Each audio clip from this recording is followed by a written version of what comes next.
Hello student, कैसे हो? सब बढ़िया? चलो आज हम शुरू करने वाले हैं बेटा हमारा स्टैंडर्ड 11 के अंदर एक इम्पोर्टेंट सब्जेक्ट यानी कि फिजिक्स।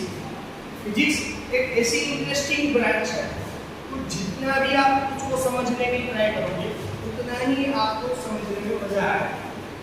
अगर आप उसको इंटरेस्ट से पढ़ते हो आपको उतना ही मजा आएगा। और इम्पोर्टेंट कई सारे टॉपिक्स ऐसे होंगे इसके अंदर स्टूडेंट जो आपकी रेगुलर लाइफ के अंदर यूज होता है। फिजिक्स तो आप मुझे बताओगे, पहले पूछोगे सर फिजिक्स कहाँ यूज होता है। मैं आपको ये बताऊंगा कि बेटा फिजिक्स इस जगह पर यूज नहीं होता है। फिजिक्स हर जगह पर यूज होता है। आप सुबह से उठते हो, सुबह जब उठते हो वहां से जब आप रात को सोते हो उस दौरान जो भी आप एक्टिविटी करते हो उसी सभी एक्टिविटी के अंदर फिजिक्स इंक्लूड होएगा। ओके बेटा, तो फिजिक्स क्या है? तो फिजिक्स एक नेचर को समझने की साइंस, नेचर है, नेचर उसको समझने का एक विज्ञान, उसको बोलेंगे हम फिजिक्स। ओके बेटा, तो फिजिक्स 10th स्टैंडर्ड के हमने अंदर भी थोड़ा फिजिक्स के बारे में डिस्कशन की थी। 9th के अंदर भी थोड़े से फिजिक्स के बारे में डिस्कशन किए, बरोबर। तो उसी पर थोड़े से हम डिटेल वाइज जो भी लॉज है उसको डिटेल वाइज हमें यहाँ पर एक्सप्लेन किया गया होगा। और अब पूरा सब्जेक्ट के बारे में बात करते हैं फिजिक्स। तो ये मैंने कुछ अलग लैंग्वेज में यहाँ पर कुछ लिखा, देख सकते हो आप कुछ अलग लैंग्वेज में मुझे मैंने यहाँ पर कुछ लिखा। उसको क्या बोलेंगे? ये ग्रीक लैंग्वेज में मैंने लिखा था। ग्रीक लैंग्वेज में, किस लैंग्वेज में? ग्रीक लैंग्वेज में।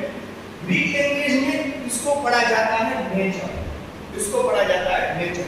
और नेचर को जो समझ जाएगा, नेचर को जो समझने वाला लॉ है, तो वो नेचर को जो समझने वाला लॉ है उसको बोलेंगे फिजिक्स। तो क्या बोलेंगे उसे बेटा? फिजिक्स।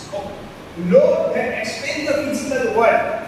फिजिकल वर्ल्ड को जो एक्सप्लेन करता है, जो छोटे छोटे लॉज के हिसाब से पूरा एक्सप्लेन करता है, उसको बोलेंगे हम फिजिक्स। अदरवाइज ये भी कह सकते हैं basic law of nature, basic law of nature. तो आप मुझे बोलोगे सर ये लॉ आपने पढ़ाया, लॉ ये क्या है? कुछ समझ में नहीं आ रहा। तो हमने 9th में बेटा पढ़ा हुआ, अगर नहीं पढ़ा हुआ है तो भी कोई डिस्कशन नहीं, हम यहाँ फिर से पहले से शुरू करने वाले हैं। लॉ क्या है? मैंने आपको बोला था कि अगर पहले क्या भी बोलो कि अगर आप चलते हो, आपके चलते जा रहे हो इस जगह पर, तो आपकी स्पीड क्या है? आप किस डायरेक्शन में जा रहे हो, बरोबर? वो भी इंपॉर्टेंट है, किस डायरेक्शन में जा रहे हैं। स्पीड, आपकी चलने की स्पीड कैसी है, ये भी इंपॉर्टेंट है। ये सभी डिस्कशन किसके अंदर आते हैं? जिसके अंदर बेटा। ओके ना, आप बाइक लेके जा रहे हो, आपने राइट टर्न लिया, अंडरस्टूड, पर आप टर्न लेते हो तो कितने एंगल पर टर्न लेते हो, वो भी इंपॉर्टेंट है बेटा। तो ये सभी डिस्कशन जो है वो जिसके अंदर आते हैं। ओके बेटा, बाद में नेचर। नेचर यानी आपने रेनबो की रेनी सीजन में रेनबो देखा होगा, बराबर? वो रेनबो किस तरह से क्रिएट होता है वो स्टैंडर्ड 10th के अंदर हम पढ़ चुके हैं। तो उसके अंदर भी एक फिजिक्स की ही एक टेक्निक है, वो नेचर है, उसको समझने का सर यानी कि फिजिक्स। तो ये सभी जो नेचर को समझने वाली जो भी हमारे आसपास जो घटनाएं बनती रहती है उसको समझने के लिए जो भी इंपॉर्टेंट लॉज हम सीखते हैं, पढ़ते हैं, उसको बोलेंगे बेसिक लॉ नेचर, और उसको बोलेंगे फिजिक्स। ओके, तो किस किस बेसिक्स लॉ पे? तो समझ लो कि gravitational, first law of gravitation. Gravitational law के हिसाब से बात कर रहे हैं कि आपको पता है कि लॉ ऑफ ग्रेविटेशन यानी कि एप्पल है, एप्पल को एप्पल फ्लोर यानी कि अगर एप्पल ऊपर से पड़ रहा है तो किस रीजन से पड़ रहा है, बरोबर? तो ग्रेविटेशनल लॉ ऑफ ग्रेविटेशन उसी के लॉ पर डिपेंड है कि कोई चीज है ऊपर से नीचे ही क्यों आ रही, तो वो किस पर डिपेंड है? Law of gravitation. तो वैसे ये सन सेंटर में है, पूरा जो गैलेक्सी है उसके अंदर जो भी हमारी अर्थ है वो सन के इर्द गिर्द घूमती है। किसके हिसाब से? लो ग्रेविटेशनल के हिसाब से। तो ये सारा जो नेचर को समझने का जो भी पोर्शन है उससे बोलेंगे बेटा फिजिक्स। ओके, तो फिजिक्स को समझने से पहले फिजिक्स के अंदर एक आपको अच्छी तरीके से बता दूं कि फिजिक्स के अंदर मोस्ट ऑफ पार्ट्स भी मैथ्स का है, बरोबर? मैथ्स का इंपॉर्टेंट पार्ट्स भी इसके अंदर इंक्लूड हो जाएगा। और ये सभी आप मैथ्स है इसलिए ये सबसे इंटरेस्टिंग टॉपिक रहेगा। इसके अंदर कैलकुलेशन भी ज्यादा है। इसके आगे आप जो पढ़ोगे उसमें न्यूमेरिकल्स आएंगे, उसके एग्जांपल्स में आपको समझाऊंगा। जो भी इसके अंदर मैथमेटिकल कैलकुलेशन भी होगी, यानी मैथ्स भी इसके अंदर बहुत सारा आता है।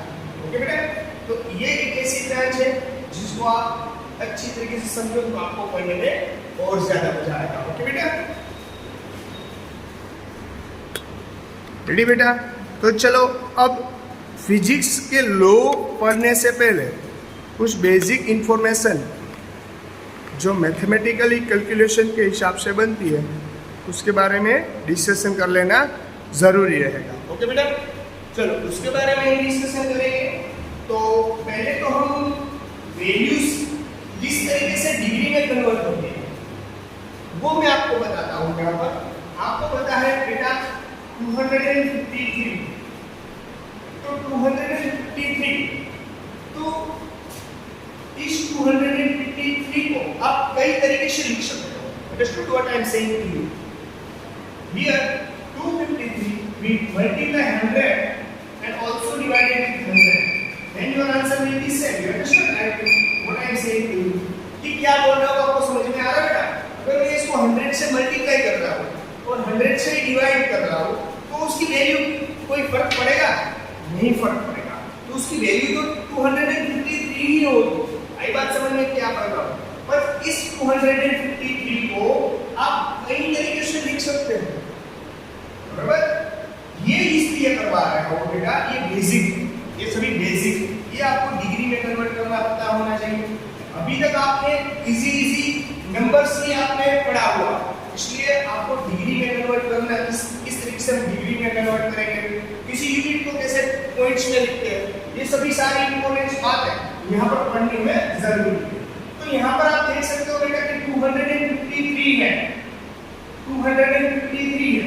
अगर यहाँ पर एक पोर्शन ले लेता हूँ, देखो आप ये पोर्शन भी यहाँ पर से ले लेता हूँ। ओके, तो 253 है, डिवाइडेड में क्या आएगा?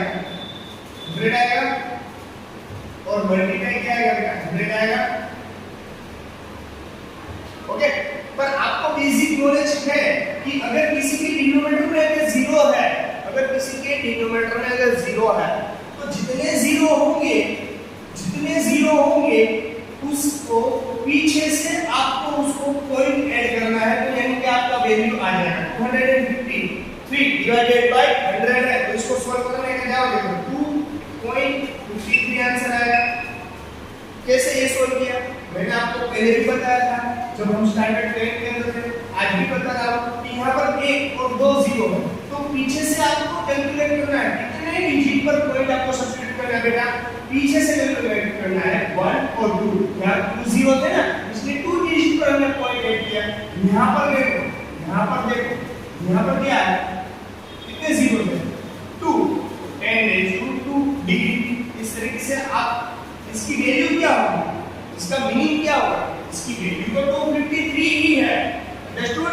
पर 253 को आप इस तरीके से भी लिख सकते हो। आ रही बात समझ में? आ रही बात समझ में बेटा? कि इसके अंदर आपको कुछ भी डाउट्स नहीं होने चाहिए। अगर किसी भी एक भी टाइप्स का आपको अगर डाउट हुआ है तो पूछ सकते हैं आप मुझसे। रेडी? आप इसी तरह से किसी का भी डिग्री चेंज कर सकते हो, पर आपकी वैल्यू एज इट इज रहनी चाहिए। इसकी वैल्यू भी 253 होगी, पर लिखने की टेक्निक अलग है। अंडरस्टूड क्या बोल रहा हूं? तो यहाँ पर भी ऐसा ही है, कहते हैं कि यूनिट ले लो 2 3 3 5 4 लाइक दैट। अंडरस्टूड क्या बोल रहा हूं?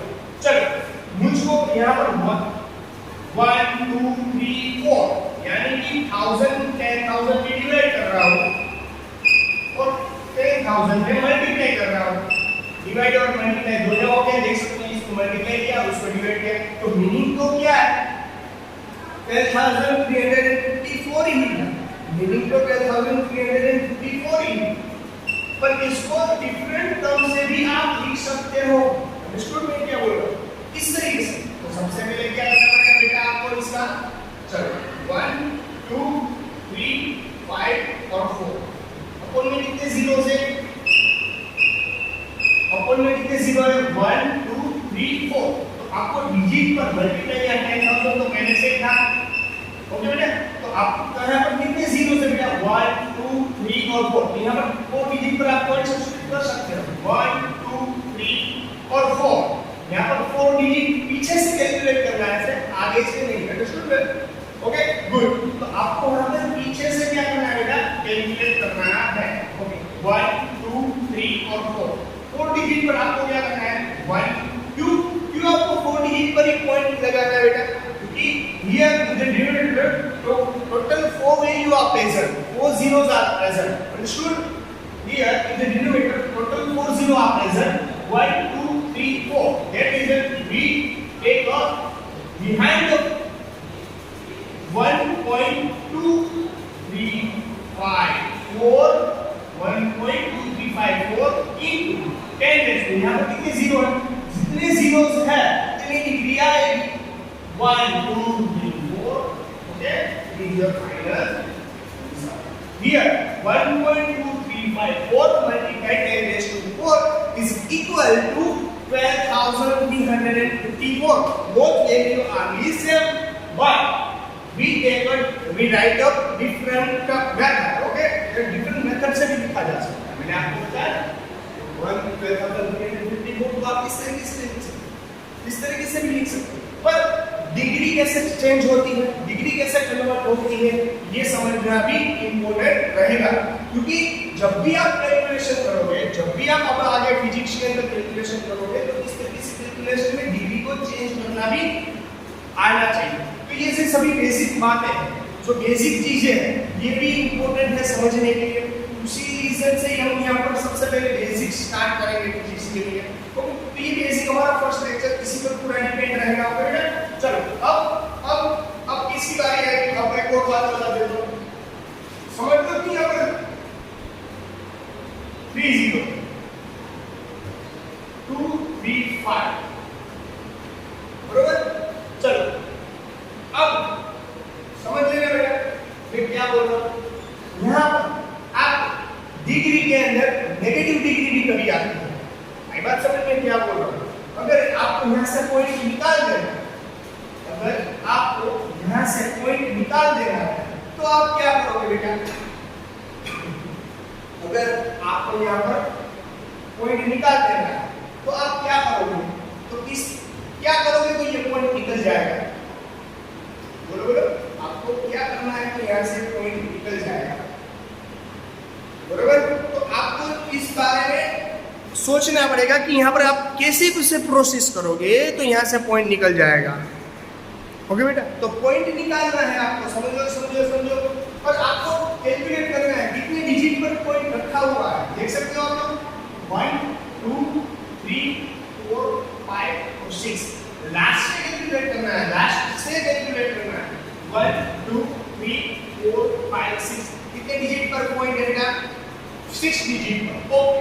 चलो तो यहाँ पर आपको सभी पॉइंट निकाल ही देना है, तो आपको नीचे डिनोमिनेटर में कितने जीरो सब्स्टिट्यूट करने होंगे 1 2 3 4, ओके बेटा?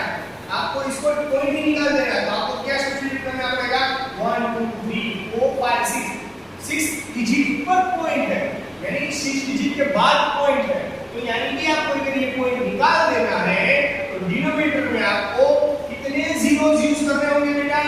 कितने जीरोस यूज होंगे? 6 1 2 3 4 5 6, अंडरस्टूड?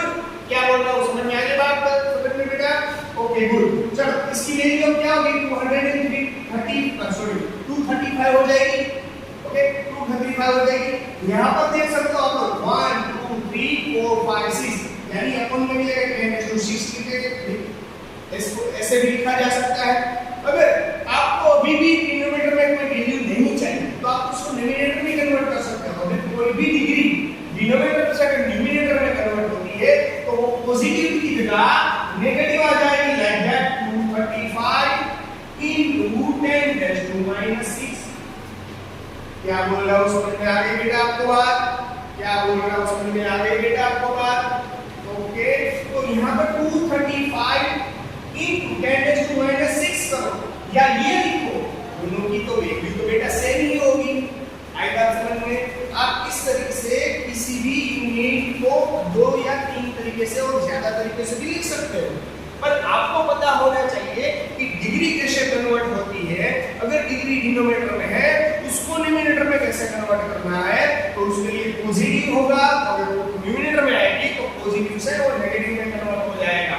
आई बात समझ में बेटा? सबसे पहले बेसिक चीजें हैं जो सबसे अच्छी तरीके से हमें पता होनी जरूरी है। ओके, और किसी की डिग्री अगर मैंने आपको यहाँ पर बोला 235 into 10⁻⁶, ओके, तो मुझे ये 235 नहीं चाहिए, 23.5 चाहिए। चलो, तो डिग्री कैसी होगी? यहाँ पर नेगेटिव डिग्री है, नेगेटिव डिग्री के अंदर ज्यादा आएगा या कम आएगा? तो नेगेटिव डिग्री के अंदर आएगा नेगेटिव से हमारा। ओके बेटा, आई बात समझ में कि नहीं आई बात समझ में?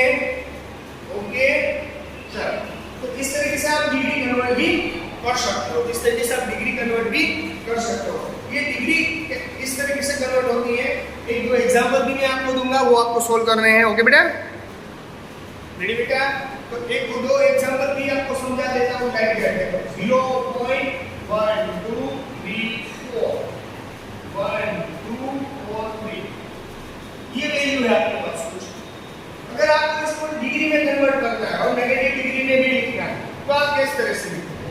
तो मैं आपको बता देता हूं बेटा कि अगर आपको नेगेटिव डिग्री के अंदर लिखना है, यहाँ पर देखो 1 2 3 4 5 6 7 8 एक डिजिट पर 0।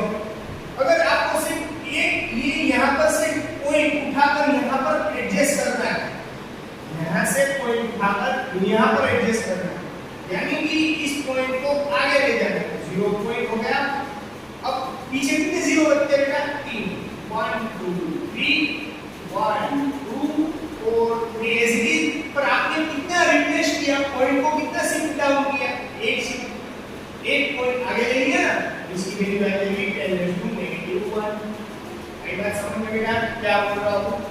इसी तरीके से आप अगर 2 यूनिट शिफ्ट करते हो, दो 0 आप लेने हैं आपको 1 और 2, तो 2 यूनिट 2 0 आपको लेना है। यहाँ क्या आएगा? सिंगल और एक 0 लेना है। चलो, एक और एक ही लेना है, तो आप इस तरीके से लिख सकते हो 0.0, क्योंकि एक 0 भी आ गया है, ये तो यहाँ शिफ्ट हो गया, ये तो यहाँ शिफ्ट हो गया, 0 के बीच में 2 0 ही बचेंगे। 1 2 4 3 10 नेगेटिव। क्या आएगा समझ में? इस तरीके से आपको यहाँ पर भी शिफ्ट करना है। एक और पॉइंट शिफ्ट करना है 0.0 1 2 4 3 10⁻⁻2। एक बात समझ लो कि एक और 0 शिफ्ट करना है, 0 पॉइंट, अब ये 0.1 2 4 3 10⁻⁻4। एक और 0 शिफ्ट करना है, यानी 1.243 10⁻⁻। इस तरीके से आप शिफ्ट डाउन करके जा सकते हो और डिग्री हायर हो जाएगी। एक बात समझ में? बट अगर नेगेटिव में रही तो, अगर यहाँ पर पॉजिटिव डिग्री होती, और आप शिफ्टेड डाउन करते जाते तो पॉजिटिव डिग्री में क्या आ जाता? कम हो जाती, यानी कि 5 है तो 4 हो जाएगी, 4 है तो 3 हो जाएगी। पूरा वो समझ में आ रहा है ना बेटा? ओके, तो चलो यार, इससे ज्यादा भी मैं आपको करवाऊंगा, इससे ज्यादा भी मैं आपको करवाने वाला हूँ फिजिक्स के अंदर बेसिक्स नॉलेज। पर आज मैं यहाँ पर यहाँ तक रख रहा हूँ। नेक्स्ट लेक्चर जो आएगा वो मैं आपको ज्यादा डिग्री कैसे पॉजिटिव में से नेगेटिव में कन्वर्ट करनी है, नेगेटिव में से पॉजिटिव में कन्वर्ट करनी है, किसकी वैल्यू सब्स्टिट्यूट करोगे तो हाई बनेगी, किसकी सब्स्टिट्यूट करोगे तो लो बनेगी। वे सभी नॉलेज में आपको, सभी बेसिक चीजें पहले आपको करवाऊंगा, बाद में हम अपना फिजिक्स शुरू करेंगे। ओके बेटा, तो आज मैं यहाँ तक रख रहा हूँ। फिर भी इसमें किसी को कुछ भी डाउट हो, दिक्कत हो, कुछ नहीं समझ में आ रहा, ऐसा कुछ भी हो तो आप मुझे पूछ सकते हो। ओके बेटा, so take care and bye bye.